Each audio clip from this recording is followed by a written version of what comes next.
Alô, varandeiros! Para você ligado na varanda mais famosa do Brasil, cheguei, Thiago Jordão, El Bigodinho na área para trazer aqui um pós-jogo dessa partida lamentável. Santos 1, Corinthians também 1. Desde já eu peço para que você deixe o seu like, compartilhem, hypem este vídeo e deixe aqui nos comentários as suas considerações sobre a partida, porque eu vou dizer com todas as letras, que jogo horroroso, que desempenho péssimo, que time fraco, que zaga constrangedora, que defesa péssima desse time do Santos. E até que aquilo que o Brazão falou depois do jogo contra o Guarani, eu faço das palavras dele as minhas. Sabe por quê? Porque eu tenho que medir as palavras para não ser processado, para não falar besteira. Porque dá vontade de falar besteira. São tantos erros no Santos que dá vontade de você simplesmente abrir o coração e falar o que vir na telha. Mas não pode, infelizmente. Mas de qualquer forma, o Santos empata contra a equipe do Corinthians 1-1 aqui no estádio da Vila Belmiro, resultado que deixa o Santos ainda na zona de classificação para a próxima fase. O Santos chega à 8ª posição, o Santos tem 5 pontos, mesma pontuação do seu adversário Corinthians, que é o 7º colocado, mas a equipe corintiana tem mais gols marcados na competição e por isso o Santos fica na 8ª colocação. Uma rodada que, se formos considerar esse empate péssimo do Santos, até que o Santos, pelo menos até o momento que eu gravo este vídeo, está tendo uma ajudinha do Guarani, porque um golzinho, uma vitória hoje do Velo Clube deixaria o Santos ainda fora da zona de classificação. Mas é o seguinte, vamos falar do jogo? Primeiro, esses 20 primeiros minutos do Santos, que coisa feia, né? Alguém reparou? Acredito que todo mundo tenha reparado, mas será que não fica cristalino para a diretoria do Santos que Zé Ivaldo e João Schmidt não dá? Será que não tá claro que precisa de zagueiro? Será que não tá cristalino que precisa de ponta? Não dá pra improvisar o Tassiano por ali? Será que o Vojvoda ele não entendeu o estilo de jogo do Corinthians e não promoveu as mudanças necessárias? Porque eu bati nessa tecla durante o jogo, até no pré-jogo, melhor dizendo. O Corinthians entrou no 4-5-1, certo? O Santos entrou no 4-3-3, 4-4-2, 4-2-3-1, enfim. Só que de toda forma, os meio-campistas do Corinthians eram o Ranieri, que marca, tinha o Bidon, tinha o Carrilho, tinha o André e tinha ainda o Matheus Pereira. Exceção do Ranieri, que somente marca, esses outros 4 mencionados, eles atacam e marcam. No meio de campo do Santos, a gente tinha o quê? O Arão, que marca, o Schmidt, que supostamente marca, mas tinha o Roleiser, que não marca ninguém, o Barreal, que não marca ninguém, e tinha também o Tassiano, que faz o que em campo, eis a questão. Mas o que eu quero dizer, o Santos já começou perdendo o jogo. O jogo já começou com o Corinthians se sobressaindo no meio de campo. Mas o Vojvoda não viu isso. E pra piorar, não bastasse a vantagem do Corinthians no meio de campo, o lado esquerdo do Santos hoje foi uma zona. Infelizmente, os dois piores da defesa do Santos, que infelizmente foi o Lira, que eu acho que ele fez um jogo um pouquinho abaixo, principalmente na parte defensiva, e o Zé Ivaldo, que fez um jogo horroroso, estava acontecendo justamente do mesmo lado. Eram os jogadores que estavam atuando na esquerda, e o Corinthians se sobressaiu na esquerda.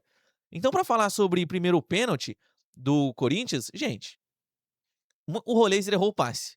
Não irei passar pano pro Roleiser. Mas cabe dizer o seguinte: o Roleiser erra o passe próximo ao meio de campo ofensivo do Santos.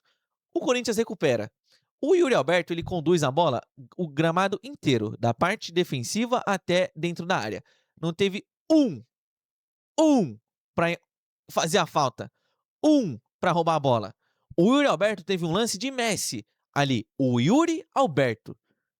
O Yuri Alberto arrancou, o Schmidt, franzino e fraco como ele é, não conseguiu dar um combate no cara, dar uma ombrada no cara, fazer a falta. Na sequência do lance, ele consegue passar ainda, salvo engano, pelo Zé Ivaldo, que chega pra tentar matar a jogada, mas chega fofo. O Yuri Alberto consegue passar na jogada. E já dentro da grande área, o próprio Zé Ivaldo comete um pênalti infantil. De novo. Ele já fez um pênalti infantil no domingo, contra a equipe do Guarani. E hoje, de novo. É aquilo que eu comentei também, 50% de aproveitamento pro Zé Ivaldo. 4 jogos, 2 pênaltis, mas ele tem 100% de aproveitamento no quesito.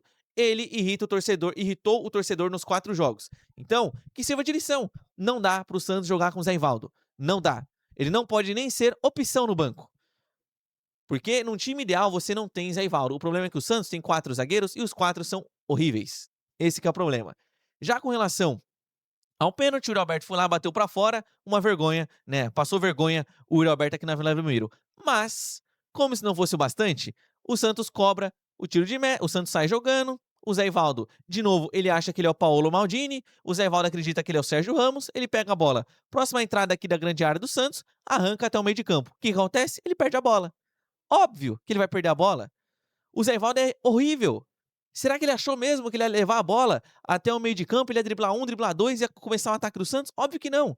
E aí, quem que tá na cobertura do Zé Ivaldo? É o senhor João Schmidt. O Zé Ivaldo erra, perde a bola. O Corinthians arma um contra-ataque. Aí vem o senhor João Schmidt. O Schmidt, gente, não dá também. É aquilo que o Marcão fala, burocrático, ruim de bola, né? Não sabe fazer cobertura. É um jogador muito fraco, abaixo da expectativa. Aí o Yuri Alberto ele conduz a bola e o João Schmidt não consegue desarmá-lo. Um lance simples. O Yuri Alberto ele para a bola. O João Schmidt ele poderia ter colocado a perna direita, pelo menos para atrapalhar o Yuri Alberto. Ele não fez isso. O Yuri chuta pro gol, o Brazão faz uma boa defesa. De novo a zaga do Santos falha, porque ninguém pega o rebote. No rebote, o outro atleta do Corinthians finaliza pro gol. O Brazão pega de novo e de novo ninguém do Santos pega o rebote, porque tá todo mundo assistindo. É um bando de morto dentro de campo. O Santos é uma vergonha.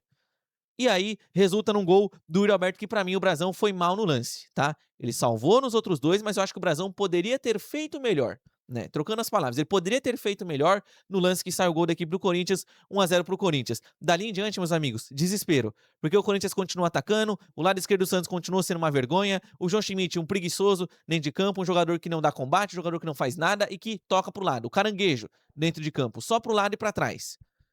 E o Santos passou muito perto de tomar 2, 3, 4. Esse primeiro tempo sem 1-0 pro Corinthians ficou barato. Já na segunda etapa, o Vojvoda muda, tira o João Schmidt, que estava comprometendo e prejudicando. Mas não muda tanto assim. A gente via ali um replay da primeira etapa, Corinthians dominando, Corinthians trocando passes, Corinthians dominando o jogo, tranquilo de boa. Aí entra, no decorrer da partida, entrou o Zé Rafael, que eu acredito que jogou bem a partida, entrou o Miguelito também, o Miguelito gostei da exibição dele, entrou o próprio Gabriel Menino na vaga do...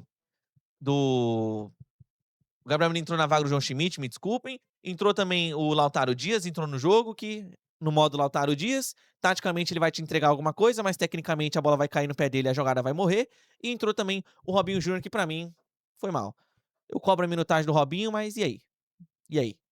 Eu repito, eu acho que a gente espera muito do Robinho por conta do nome e por conta de toda a aura que ele carrega. Mas quando você for ver a fundo, não tem o porquê esperar tanta coisa assim no Robinho, gente. Com todo respeito, ele tem potencial, pode ser um ótimo jogador daqui pra frente, claro que pode. Eu acredito que ele possa se tornar isso, mas eu vejo que existe uma expectativa tão grande no Robinho de que ele vai entrar e resolver, e isso não acontece. E eu acho que isso pode prejudicar, inclusive, o próprio jogador.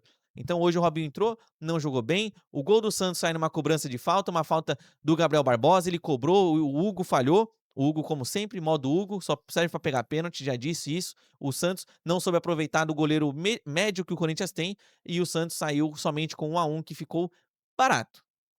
Eu acho que foi um empate injusto. Pra mim, o Corinthians, se tivesse que sair um vencedor obrigatoriamente hoje, esse vencedor seria o Corinthians. O empate do Santos, pra mim, caiu do completo céu. Uma cobrança de falta do Gabigol, que nem é batedor de falta, mas ele é um exímio finalizador. Aí entra o mérito do Gabriel Barbosa. No mais, gostaria de deixar aqui um registro. Primeiro, senhor Alexandre Matos. Hoje o Wagner Frederico, eu parabenizo aqui o Wagner Frederico, ele fez um questionamento para o Juan Pablo Vojvoda com relação às contratações. O Vojvoda respondeu. Posteriormente a isso, teríamos o encerramento da coletiva do técnico do Santos. Eis que chega o diretor de futebol do Santos. Ele pega o microfone e começa a debater com o jornalista, debater com o Wagner Frederico. Cara, sabe o que você deveria ter feito, Alexandre Matos? Você poderia sim ter pego o microfone, mas você poderia ter dito o seguinte: olha, o nosso colega aqui, o Wagner Frederico, ele fez um questionamento com relação às contratações, perguntando para o meu treinador sobre o balanço das transações que nós fizemos para o Santos. Para não deixar a responsabilidade em cima do treinador, porque não é ele que contrata, sou eu que indico e é o Marcelo Teixeira que assina as contratações. Amanhã, meio-dia, tem coletiva aqui na Vila Belmiro. Todos os jornalistas estão convidados. Meio-dia, coletiva aqui na Vila Belmiro, e eu explico tudo que acontece aqui no Santos. Eu explico cada processo das contratações que eu efetuei. Mas não, ele achou prudente fazer o quê? Combater o jornalista. Ficar ali falando, e aí, você vai deixar eu falar?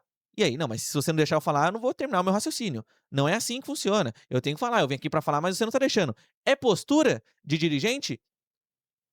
Na verdade, isso daí não deveria nem passar perto da cabeça dele, ele ir lá confrontar um jornalista. Marque uma coletiva.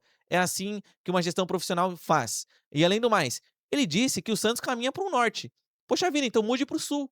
Se o Santos está caminhando para o norte e está sendo isso aí que a gente está vendo e acompanhando, que mude a rota e vá para o sul, que vá para o leste, que vá para o oeste, que vá para o raio que o parta. Que o Santos mude a rota, tá? E segundo ponto, O próprio Alexandre Matos disse que o Santos faz uma gestão responsável, não lembro se foram exatamente essas palavras, mas faz uma gestão responsável. Responsável? Uma gestão responsável entregaria para o seu treinador uma zaga dessa? Entregaria um elenco desse? Contrataria o Bilal Brahimi? Uma gestão responsável contrataria o Tassiano por 30 milhões de reais? Uma gestão responsável daria 3 anos de contrato para o Tiquinho Soares? Uma gestão responsável venderia o Luque e contrataria o Lautaro Dias? Uma gestão responsável venderia o Souza e ficaria com o Gonzalo Escobar? Acho que não. Mas se ele pensa isso, ele poderia muito bem marcar uma coletiva e explicar o porquê desse pensamento. No mais, pessoal, é isso. O Santos segue decepcionando o seu torcedor. 4 jogos na temporada, 4 jogos ali que certamente irritaram o torcedor em todos, porque ganha do Novo Horizontino na Bacia das Almas, empata, perde do Palmeiras, melhor dizendo, da forma que perdeu, empata com o Guarani da forma que empatou, e hoje viu um Corinthians, infelizmente, ser soberano na Vila Belmiro com um empate que acabou caindo dos céus. Então, repito, às vezes a gente tem que segurar as palavras, porque dá vontade de simplesmente só soltar os cachorros. Mas não dá pra dizer isso. Mas que o Santos aprenda, coisa que eu acho que não vai acontecer. Porque se hoje, dia 22/1 de 2026, essa gestão ainda não aprendeu a mudar, não vai aprender nunca.